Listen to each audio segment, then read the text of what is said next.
What if I told you that one of the most powerful men in history ruled an empire of 60 million people? And yet, every night he wrote not speeches for the public or letters for his generals, but private reminders to himself to stay calm in chaos, humble in power, and unbroken in pain? That man was Marcus Aurelius, the philosopher king. And his story is not just history. It's a lesson in resilience, discipline, and the art of living. Imagine carrying the weight of an empire while plagues swept through Rome, wars raged at the borders, and betrayal boiled in the Senate. Every day Marcus faced storms that would break most men. And yet, instead of complaining, he reminded himself, You have power over your mind, not outside events. Realize this, and you will find strength. He understood what we often forget: we don't control the world, or people, or even the future. We only control how we respond.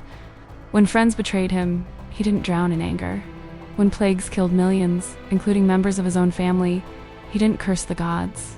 When war threatened to tear the empire apart, he didn't panic.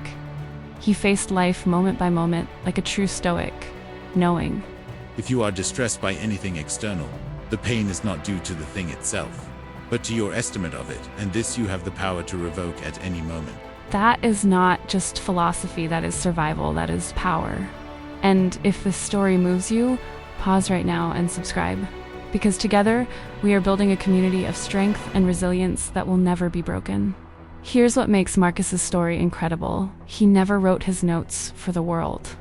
They were private reflections, discovered only after his death, and collected as the book we now call Meditations. The Emperor of Rome, the most powerful man alive, spent his nights reminding himself to be humble, to be kind, to be disciplined. 2,000 years later, his words still guide us, teaching that suffering is not an enemy, but a teacher. That true power is not found in controlling others, but in mastering yourself.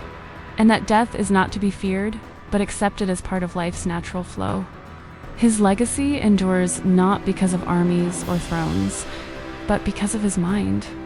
So ask yourself, when the storms of life hit you, will you break?